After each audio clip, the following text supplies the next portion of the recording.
Al món es coneixen dos boscos dels suïcidis. Un d'ells, el més famós, es troba al Japó, concretament a Aokigahara, famós per ser un dels punts preferits pels japonesos per treure's allà la vida. L'altre es troba a Hiiumaa, a la segona illa més gran d'Estònia. Soc l'Alexander, natural del país veí, Letònia. Vaig néixer a Salagriva, un poble que no arriba als 7.500 habitants i del que n'estic enamorat. Però no fa gaire, la meva dona i jo, per qüestions laborals i personals, vam decidir anar a viure a aquesta illa d'Estònia.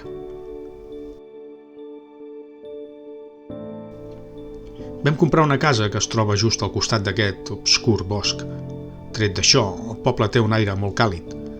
Per l'aspecte diries que sembla un poble africà, però no ho és. La nostra casa està molt ben acondicionada, és calenta a l'hivern i a l'estiu no s'hi passa calor. Està construïda utilitzant una combinació de materials que no sé si són compatibles, però bé, tant és. Les parets són de ciment, forrades amb taulons de fusta i el sostre és de palla, importada del Vietnam.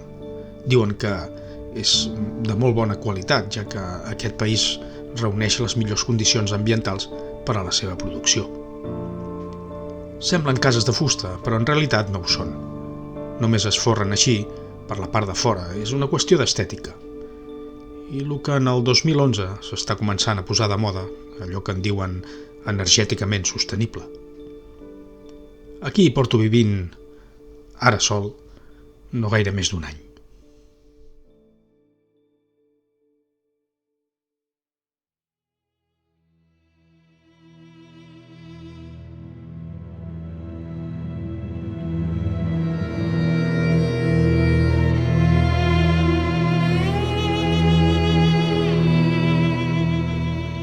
Ara ja fa 3 setmanes que la meva dona va desaparèixer.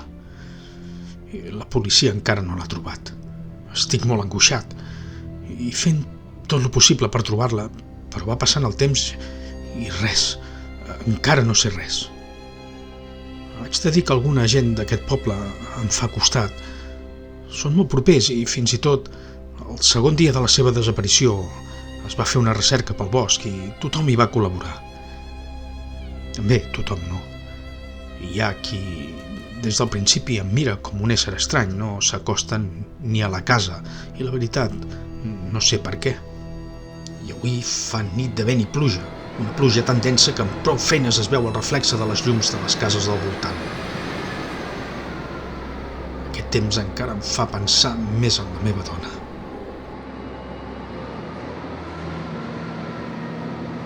El so d'aquest vent, quan llisca pel sostre de palla, emet, almenys a mi m'ho sembla, com un so binaural, que no és propi del vent. Aquest so produeix dins el meu cervell un efecte de tridimensionalitat que em provoca alhora una agradable sensació de calma i tranquil·litat. Però no sempre. A vegades em crea tot el contrari. Però mai l'acabo d'escoltar bé del tot, perquè el degoteig constant de l'aixeta de la cuina trenca aquesta sensació de benestar o malestar que em provoca aquest estrany so, sobretot a les nits, quan tot el poble ja dorm. Aquest degoteig comença a ser insuportable i de demà no passa que trucaré per 4a vegada a un lampista perquè ho vingui a reparar. Fins i tot hi ha una taca d'humitat a la paret sota l'aigüera que molt em temo que el problema serà pitjor del que em penso. No sé, potser les tuberies tenen alguna fuita d'aigua. Bé, suposo que demà ho sabré.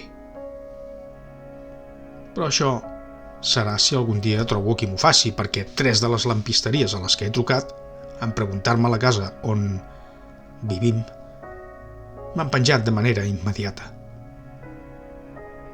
Porto aquí gairebé 4 mesos des que vaig veure aquesta taca a la paret i a sobre haig de suportar el maleït degoteig de l'aixeta. No hi ha manera que ningú vingui i entre una cosa i l'altra m'estic començant a demorar per dins. La desaparició de la meva dona em té molt neguitós, no dormo. Em sento tan sol. Ara estic tancada en aquesta casa, aquest poble, aquesta illa, i que ja la sento també meva.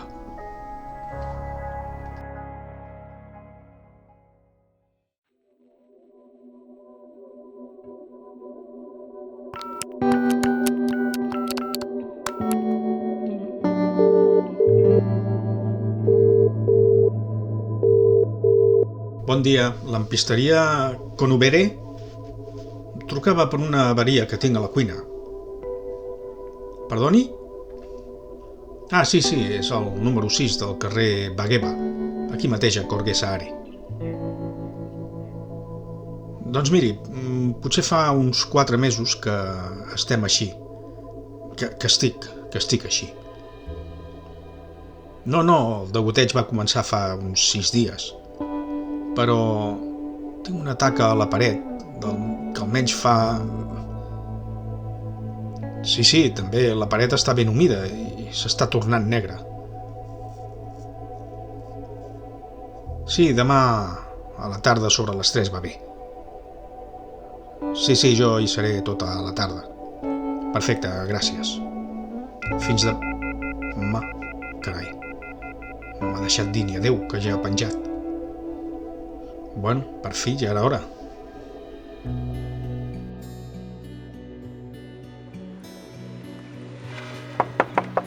Bona tarda, vinc de la lampisteria Conubere. Ah, sí, endavant, és per aquí. Passi cap al fons i a l'esquerra. Aquell lampista, en veure la taca d'humitat, no va tardar ni un segon en dir: sens dubte, aquí s'haurà de foradar la paret. Bé, si és el que s'ha de fer, vaig dir jo, quan vulgui ja pot començar. En el moment de posar-se a foradar, al cap de poca estona, cau sobtadament un pany de paret deixant veure com una mena de cambra amagada que no sabíem ni que existia. És molt petita, potser són només 3 metres quadrats, però... Un moment! Exclama el lampista deixant una tènue ressonància dins del forat. És bastant fonda. Almenys tira 3 metres més cap avall. És com un petit pou, però no... Esperi! Segueix dient el lampista. No, això sembla més una cova que un pou. Buf! Desprèn una olor infernal. Està tot humit, però no hi veig aigua per enlloc. Li vaig deixar una llanterna perquè il·luminés el fons, com pogués. Sembla que aquest forat no té fi, em diu tot encuriosit. Ell té mig cos dins del forat i l'altre mig per fora del forat, de manera que només li veig les cames quan, de sobte, em diu que li sembla escoltar un so molt estrany. És aquell so binaural. El so ens ha agafat l'oïda als dos. Ell queda captivat durant una bona estona, sense dir res. Jo també l'he escoltat, però tinc al costat el goteig de l'aixeta que em distreu. De totes maneres, tinc uns taps a les orelles, o sigui que no el sento gaire bé. Al cap d'una estona, quan sembla que ha tornat del seu captiveig mental, em diu que de moment no pot seguir. Diu que amb aquesta olor tan forta no es pot treballar i que aquesta està massa concentrada. Finalment em diu que ja tornarà demà quan s'hagi ventilat una mica i s'hagi airejat una mica la fortor de la humitat.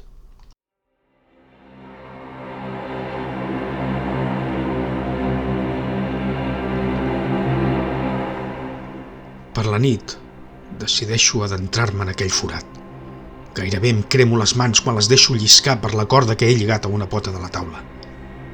En arribar a baix, no sé per què, se'm tapen encara més les orelles. Ara és quan penso que hauria d'anar a l'otorrino perquè tinc 2 taps de cera que cada dia hi sento menys. Començo a explorar aquesta cova oculta i fosca. Això és més gran del que semblava. I tal com deia el lampista, l'olor és insuportable. Sembla que al no sentir-hi prou bé ara se m'hagi aguditzat encara més aquest sentit. No puc identificar de què pot ser aquesta terrible olor. És com una olor àcida, no sé. Un moment. Sembla que veig alguna cosa.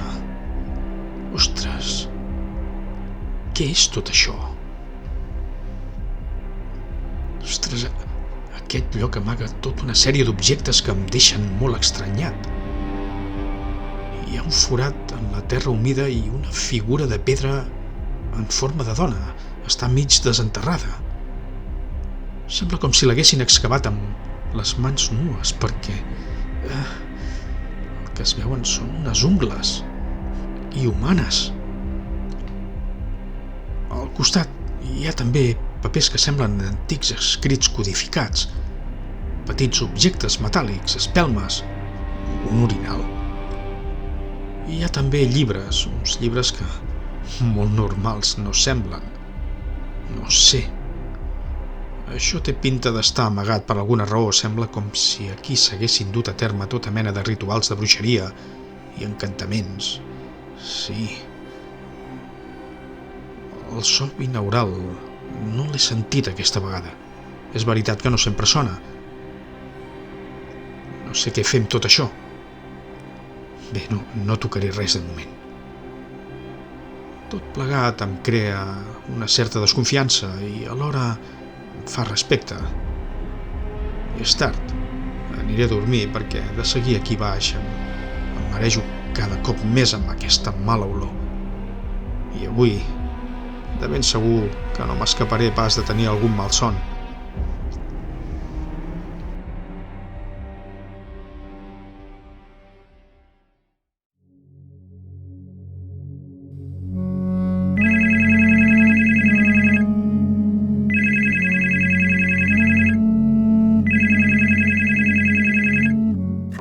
Bon dia, el senyor Alexander. Sí, jo mateix, digui'm. Miri, el senyor Dimitir ja no podrà venir. Ahir a la nit el van trobar mort i no se sap la causa. Tampoc ens han dit ni podem dir res més.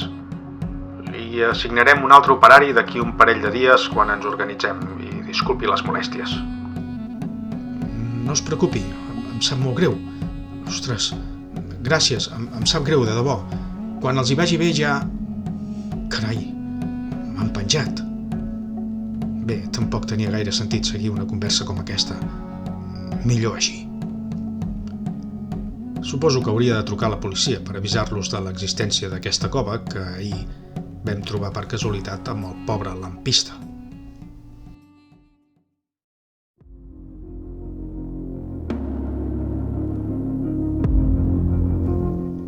Feta la trucada a la policia, aquests es presenten a la porta de casa en poc més de mitja hora. En entrar i veure tot allò em diuen que no toqui res, que no baixi a la cova, i decideixen, un cop inspeccionada la cova, trucar immediatament a altres experts. Arriba la científica. Es comencen a veure també els primers tafaners del barri i l'endemà, no sé qui carai de la científica filtra la notícia que arriben un munt de càmeres de televisió de tot arreu. Periodistes, xafarders, petits grups de gent davant la casa especulant i, sobretot, inventant històries. Tots criden i tots estan excitats. Sort que la policia fa fora tota aquesta fauna tancant un perímetre de 2 carrers per als 4 costats de la casa. Els següents 3 dies segueixen arribant arqueòlegs, biòlegs. Està clar que la cosa és més gran del que en un principi semblava.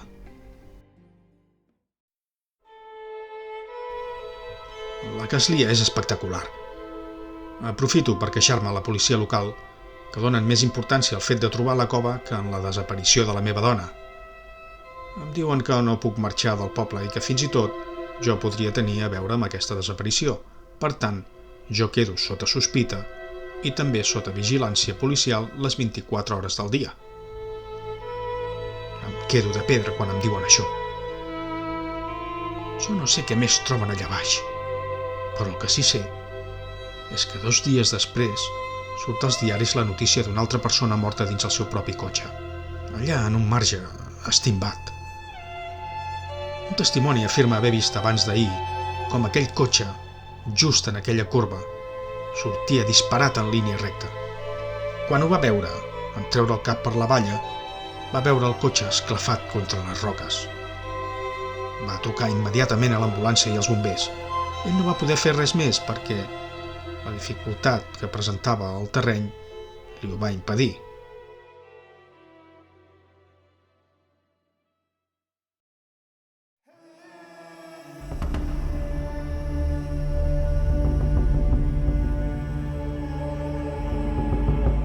La víctima era un dels arqueòlegs que 2 dies abans va baixar a la cova. I pel que apuntava el testimoni, allò no semblava pas un accident, sinó que el mateix conductor ho va fer expressament. Pel que he sentit, s'espera la visita d'una de les millors antropòlogues reconeguda a nivell mundial i que resulta venir de Catalunya, d'un poble anomenat Vilanova i la Geltrú. Està especialitzada en troballes antigues, però la descoberta aquí no sap a quina època pertany. Diu que fins i tot sembla d'una altra era, que és tan antiga que els seus coneixements queden limitats i no pot situar en el temps aquella figura. Ho relaciona amb una cosa que no porta res de bo, i que aquesta figureta ha estat recentment desenterrada i que pot portar aquí segles dins aquesta cova. Afirma, a més, tal com jo sospitava, que es va fer servir per una mena de ritual relacionat amb el mal.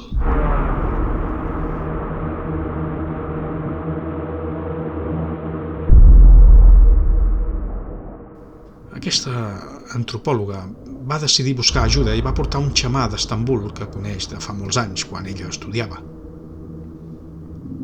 Aquell xamà va arribar al cap d'un parell de dies des d'Istanbul, el doctor Faruk Ayaz, i en veure la figura va ser l'únic que sabia el misteri que amaga. Per raons totalment desconegudes, la insignificant figureta, bé, insignificant no seria la paraula més adequada, doncs és la que a vegades, amb la connexió conjunta amb les profunditats de la Terra, emet aquest so binaural, i que això explica les morts recents. En escoltar en un absolut silenci aquest tridimensional so, provoca una sinapsi inversa de certes neurones que activa certs impulsos sense control i això desencadena una reacció incontrolable que indueix al suïcidi.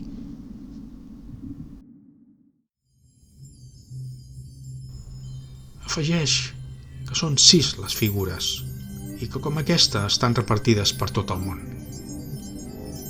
Precisament aquesta és la segona que es troba en segles. També diu que de no trobar les 6 figures, destruir-les i convertir-les en pols, el so binaural seguirà actuant com una droga auditiva que seguirà fent el mal, dominant la ment dels més dèbils, i conclou dient que al món hi ha 6 zones boscoses, en comptes de 2, com jo pensava. I és on es troben amagades les 6 figures. Allà és on es concentren més morts per suïcidi.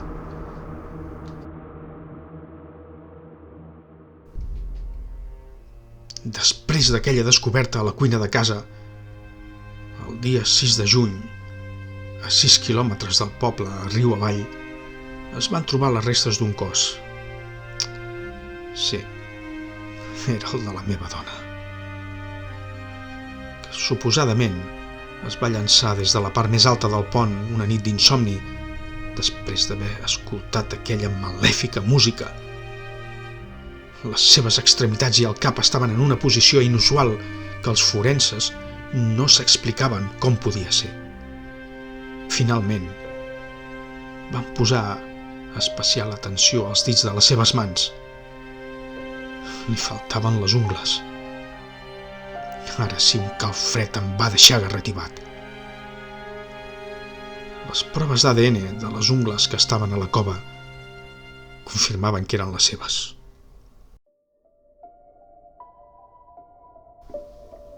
El que no té sentit és com va accedir a la cova si l'entrada es va descobrir a través de la cuina de casa. El bosc dels suïcidis Deu amagar alguna entrada oculta per algun lloc mai trobat. El so binaural hauria guiar la meva dona. Avui tinc hora amb l'otorrino. Em vaig a treure aquests maleïts taps. Estic pensant en baixar avui mateix a la cova. Aquest so binaural, que encara no he sentit bé del tot. Què em pot passar? Em té intrigat.